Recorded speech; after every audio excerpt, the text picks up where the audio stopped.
Well, there's some similar topic with the morning session. So we seem to both agree that data is non-separable. The data sharing you're talking about, all of you, is mainly happens between B2B businesses, stuff like that. However, many countries, including the US, EU, and China, have been talking about data trading and data intermediaries for long. So how would you interpret this kind of paradox? Where will it go? Thanks.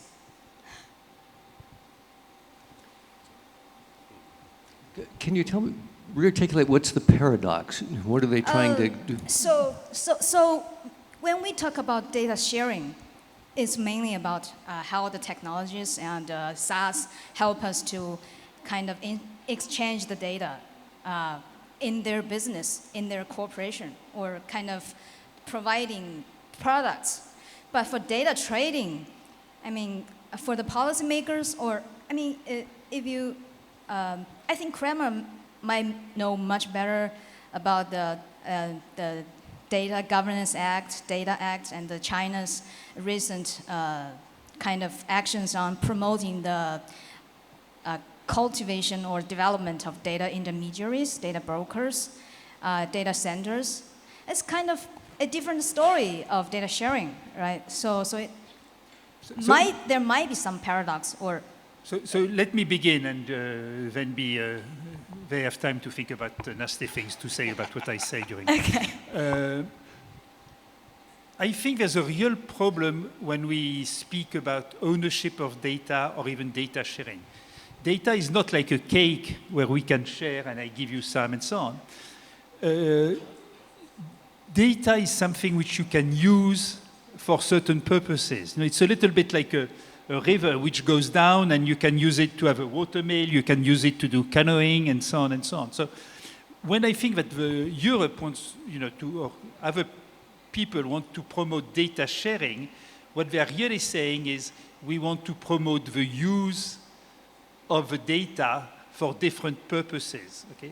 And to my view, the problem of regulation of data we shouldn't focus on who owns the data, not even on who has access to the data, but who has access for which purpose. And I think in this case, the idea of data sharing is probably not a very good term to say maximizing the use of data in a responsible way. Yeah, exactly. I can't agree more. But how about the policymakers or the policies are talking about data trading, and they want to develop data centers to kind of trade data like trade commodities? It's kind of No. Even whatever you're trying to do with the data, you need to have data standards in order to explain what the data is. I mean, the data standards are not going to affect what you do with the data, but they enable you to do whatever you want to do by describing it. So I don't think that data standards are a bad thing in this. Yeah, but on the ground, though, what we're seeing is firms literally having to redesign their physical supply chains because of some of the fragmentation. And so it's moving in the opposite direction. And so, for example, if you're a multinational manufacturing firm, you have sources in Asia, and then you have manufacturing facilities all around the world. That has a physical flow, but it has an equally important information flow. And then if you have to potentially separate the data, which is where a lot of the regulation has gone, that has a physical impact on the system. And so that's something that I think on the regulatory side has to be multi-regional. And so much of what you just described, I think, makes perfect sense within region. The question is, how much harmony are we going to have across regions? So let me give you two thoughts on it. The first is that lots of the regulations are intended to help create these data collectives. So you might pull the data out of one structure and put it into another structure. And I think that misses a lot of the problems of how these are used. Because once you pulled it out of the infrastructure, one of the things I want to mention during my own talk was that it loses potency. You can't operate within that structure to do something useful. You can't optimize a system, you can't receive a benefit, you can't show ads within that system. It's now someplace else. just to support that, you may know the story of Google Health, where Google tried to create a separate institutional structure where folks would load their health data, and there was just too much friction. There wasn't enough benefit for them to take their data out of one system and put it into another. Usually, it's much more successful if you intercept the interaction directly rather than having to uproot the data, put it someplace else, and then add value in another way. So I think that's another way to try to think about it. Again, I think the in situ right will help address some of that as opposed to uprooting the data and putting it somewhere else. So I think the data policy needs a better way to handle the data where it's resident rather than creating a separate entity which is siloed and harder to create network effects. Martin. So in the other session, I think you guys were in, you weren't in, but there are a lot of suggestions that the technical functionalities of digital platforms could be put in the service of sustainability. And the thought was very complex whole supply chain accounting, dynamic management of that data, collection of data that doesn't exist, dependencies and so on, setting of standards.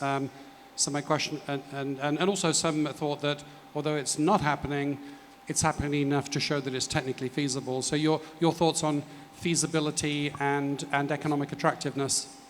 Yeah, so great question, Martin, and I think I was in that session yesterday too. So we talked about this accounting systems, and so we're going to have, and there are a lot of complex data requirements, but arguably, and we heard evidence, the firms can't ingest these technologies without a lot of integration support.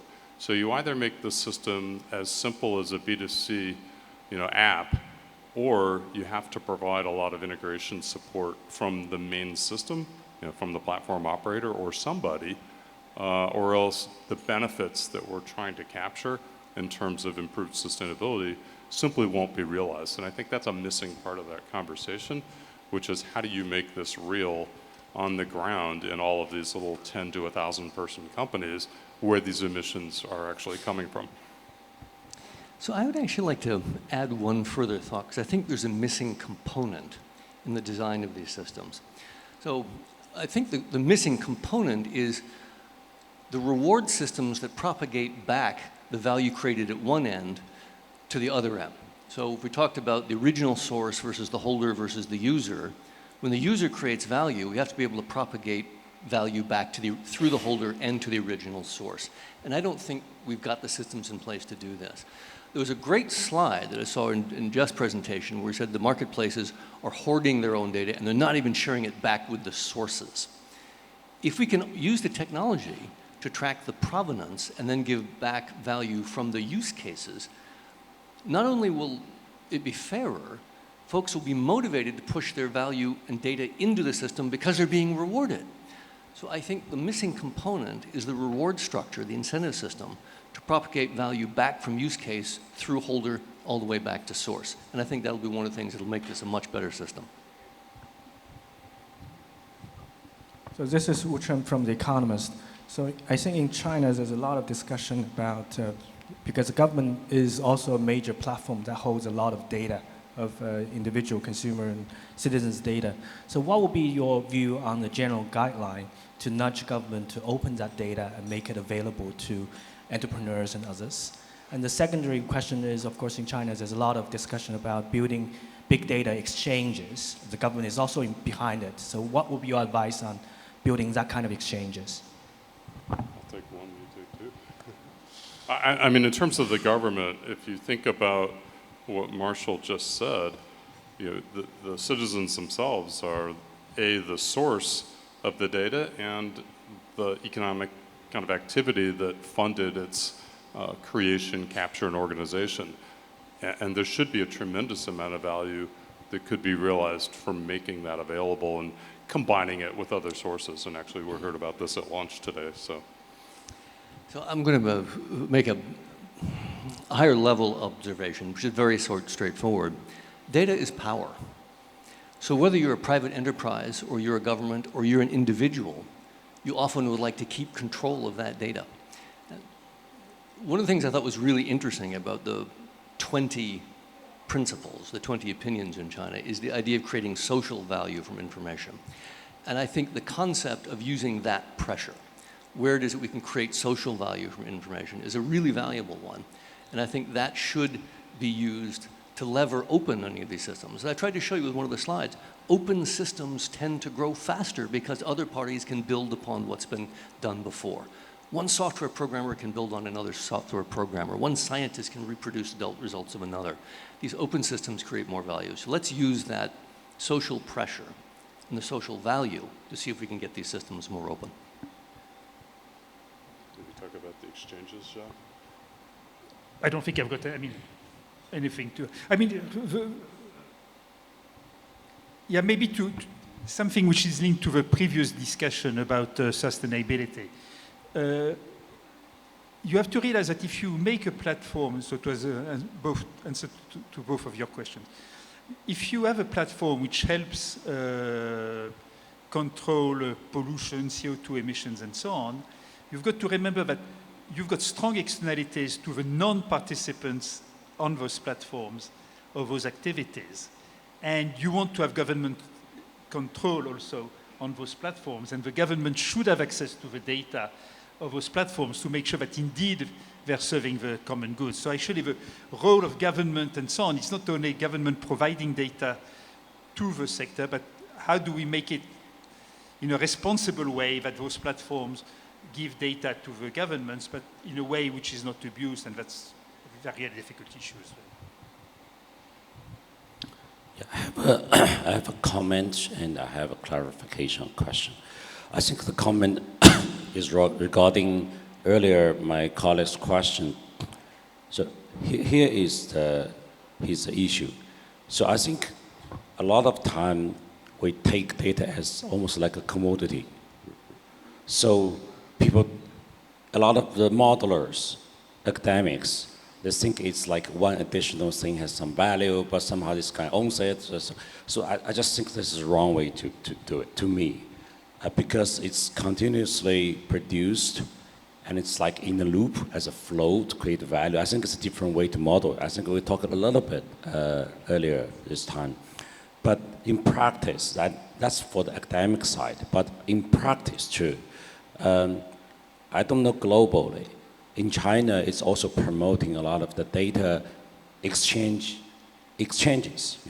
essentially to help the data to flow. I think I applaud for the idea, but I think to me, it's going to be a very minor part of the data economy.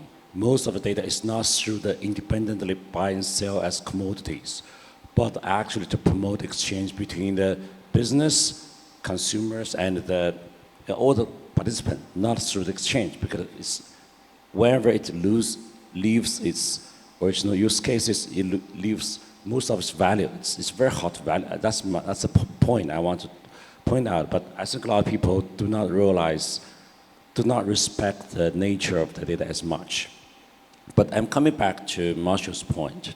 I think I want to clarify a little bit. When you say let algorithm go to the user, it's not clear to me how it works to the data. Or to the user. It's not exactly clear to me how it works. For example, this morning I talked about nowadays actually there are a technological arrangement. You either encrypt the data to let data flow.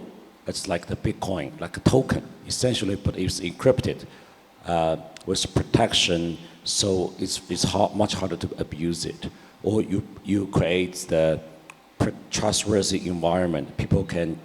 Different parties can exchange the data without being worried that your data will be taken away. Original data doesn't flow, but exchange still goes on. I'm talking about those things. Do they count as part of this algorithm goes to the user, or you're talking about the consumers? I need you to clarify a little bit on this. What do you mean here? So let me see if I can take those in reverse order. You have many, many things to try to unpack. So part of the conception is to create a marketplace of different algorithms from which any given user could choose. So if you wanted to choose to have your own data presented to you in a particular way, maybe you want to choose a BBC filter for your news. Maybe you want to choose a WeChat algorithm for your advertisements. You could choose any algorithm you wanted to import into the infrastructure and then have that create value on your behalf. So it ought to foster innovation in a dynamic sense of startups creating algorithms, Alibaba creating algorithms, Pinduoduo creating algorithms, and you would get to choose which of these you could import to create value on your behalf. So that's the backward point. And there were several other things. It looks like you have a follow-up on that, and I was going to unpack your how to think about information. I don't know if you had a follow-up on that particular point. I think this part of this, I get the gist of it, and I'm all for it. But I think, going back, I think the market mechanism itself is actually making a chunk of this happening. I think when we talk about ownership, we really forget about how users globally are participating in those platforms, apps. They've already got a lot of things. That's why they're willing to do it. They already benefit from it. But I agree, and it's market mechanism. If what you say is right, some entrepreneur should take advantage of opportunity, create this kind of mechanism, and I think there's some startup doing that to make the users to be more control of their own data, this or that. I'm all for that too, but I think that's just part of the mechanism. So the first component here is you need the rights to be able to import those algorithms. And at the moment, we have not been granted those rights. So this is a case when I think we need the legal regime to grant you those rights. Now, rolling back, you'd asked one or two other things about information as a commodity, and I agree with you. That's not the right way to think about information. When I think about information, I like to think of it in two different ways. One of these as the data or the facts to help you make an informed decision. So it's an input, as you say, into a production function, the production of which is a decision for which you want to say what's the best outcome of the informed choice relative to the value of the best outcome of the uninformed choice. So that's one. But the second is information as an option. It helps you do something. It helps you create an outcome, operate on a sequence to give you a new result, operate a machine, create DNA that's going to create a new organism. So I think of information as these dual actors, kind of the facts which input decisions and the procedures which help you realize results. And it's non-rival. So I think those are the better or more helpful ways to think of it rather than like a rivalrous commodity, which then leads to wrong economic decisions about how to divide it. So I think I would encourage a different way of thinking about information as input to decisions and the creation of options. Those are the ways. Can I just add one thing on this? I'm actually somewhat wary about those discussions of data in general, because it depends very much on what type of data and what you're using it for. If you're using data for developing an AI model, okay, that's a totally different type of access than if you are using data in order to show me advertising, or if you're using data, or if a platform is using data in order to help me choose, in a B2C data, is using the data in order to decide which goods to show me. And I really think that we have to be much more specific on what type of use we look at before we discuss what type of regulation, because otherwise we're going to get, I'm afraid that it's very easy to get lost in generalities. Well, yes and no. I would think that the questions you want to ask, is it creating options or is it destroying options? So for example, if I take the information for your bank account, I can rate it, which destroys an option. But maybe if I can get your DNA data, I can actually design new treatments or give you a job that creates options. If we think of the information as the creation or the destruction of options, that helps lead us toward those cases when we should contract the access versus expand the access.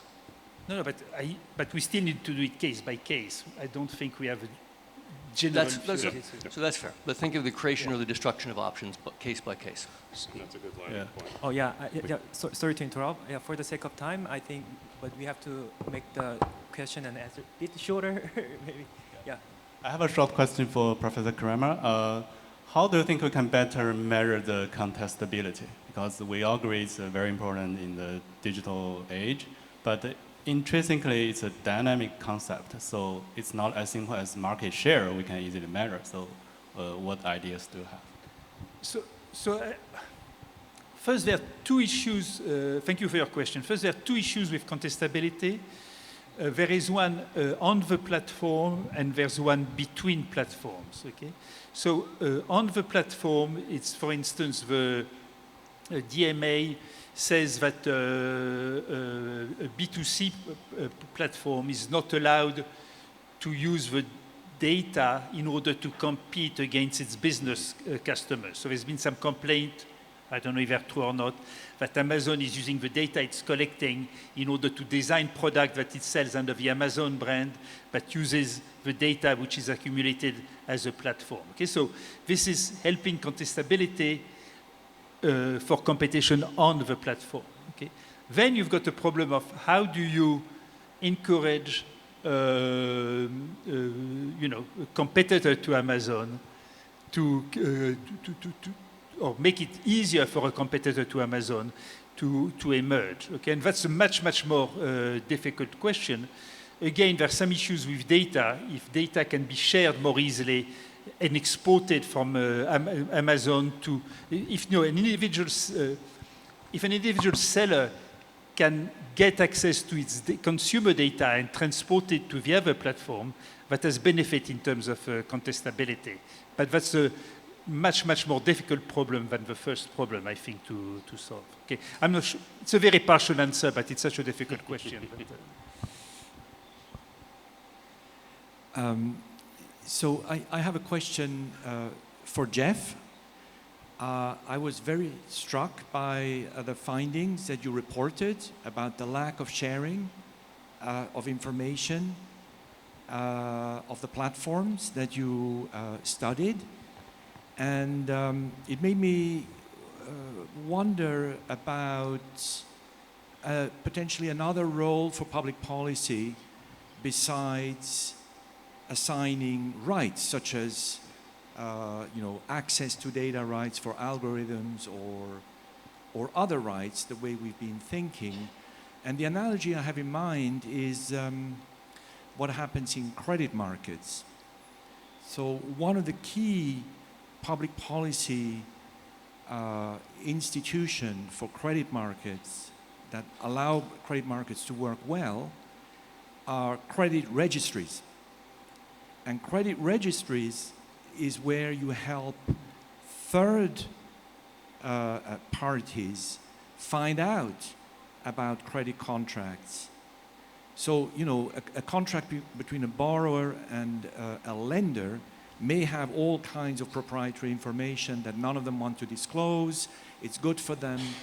But then when it comes to the question of either, selling of an asset or bringing in other creditors, now the information sharing becomes critical. And credit registries help you with that sharing of information. So I want to suggest an idea that maybe for platforms and data sets, we should have a data set registry.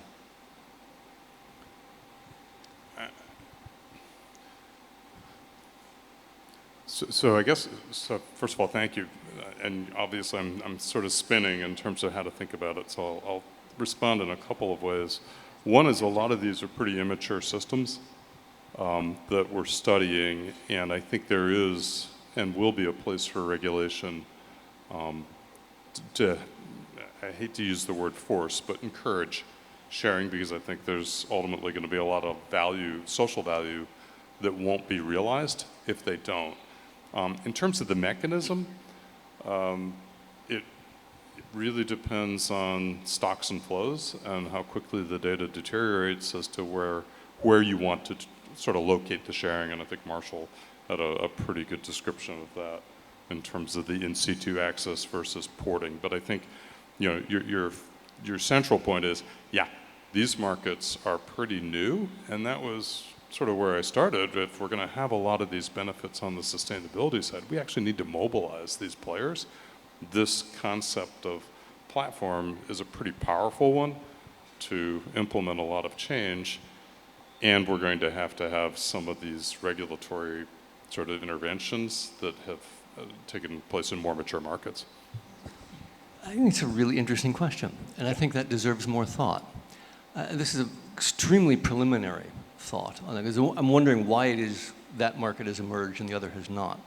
And a first impression, pure speculation, is that these credit markets are simply means of sharing risk, which firms are really happy to do. They want to mitigate their risk by doing that, whereas they're a lot more reluctant to share opportunity. They like to keep the opportunity for themselves. So my intuition is that may be why one has emerged and the other has not.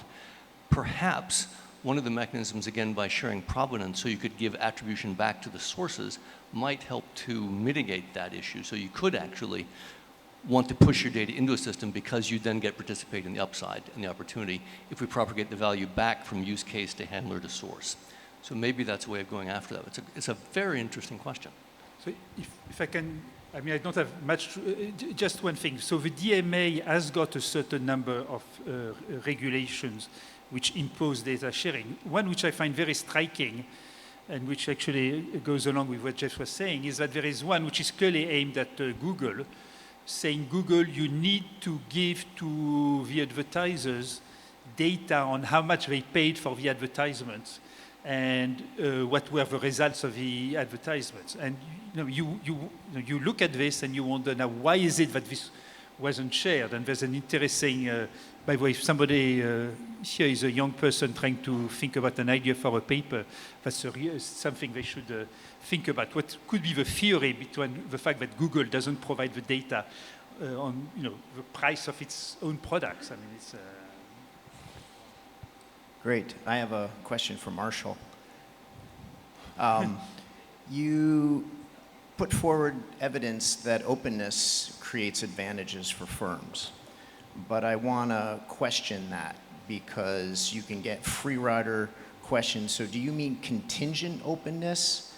And what are the terms and conditions on which others can actually contribute and take information from the prime firm, right? Because otherwise, everybody's going to go in there and take the information and you get massive free rider problems. So I'm wondering if you would want to modify your term of openness to, and then what are the conditions on which you allow firms to partake of your ecosystem? Jeff and I will sit back and enjoy Marshall. So I think that's a fun question, and I actually think there's some great answers to it. We don't have time to go into all the riches in a paper in 5 minutes. So 2 or 3 answers for you. First of all, an API can be redefined as a permissionless contract. So you can revoke API keys the moment you think someone is misbehaving. It's actually a finer-grained treatment of intellectual property than is a patent, a copyright, or a trademark. You can meter very precisely the access. Second point, there's a big difference between the sophisticated users and the unsophisticated users of the open systems. We found, I'll give you a third point, that the unsophisticated users got robbed blind. You get a 1.2% increase in data breach risk every month if you open APIs. But that's different upon the sophisticated users and the unsophisticated users. We even found what we called a cliff of ignorance, where the ignorant folks opened their APIs and they weren't paying attention, they got robbed blind. Whereas the ones that were paying attention noticed this data was passing through the membrane and they shut it down. We could even observe in our data, I've got the slides here if you're interested, we actually saw huge variation increase in the data leaving the membrane 2 months before the public announcement. So we could actually see which firms were clamping down and which ones were not. So simple point, think of API as a permissionless contract. It's better use of IP than these other systems. 2, there's a great deal of sophistication, but you have to pay attention to what's moving across your membrane. 3, pay attention to who's doing it and revoke those API keys if they're doing something bad, and you can actually reward them if they're doing something good. So it's openness, but highly managed. It's very careful. The sophisticated ones are absolutely managing it. There's no question. So if you're interested, there's a full paper on how APIs create growth by inverting the firm. It's just been accepted. It's a full paper. Happy to share it. Oh, yeah, and we're going to have the last question from the Evan Guo. Yeah, Evan. I actually have 2 questions, sorry. 2 questions regarding the B2B marketplace. It's very interesting, Professor Parker, you talk about there is no winner-take-all effect yet. But the interesting part is the yet, which means there is still a possibility maybe in the future for winner take all. So under what circumstance do you think it will be a winner take all effect? Will AI enable that process? So that's my first question. The second question is very interesting. You mentioned all those B2B marketplace. Their pricing model is actually the SaaS service model. They charge service subscription fees and they care about retention. And they don't charge the transaction cut. That's actually, in my view, not such a friendly model because typically you charge transaction fees, which is more friendly to both buyers and sellers, right?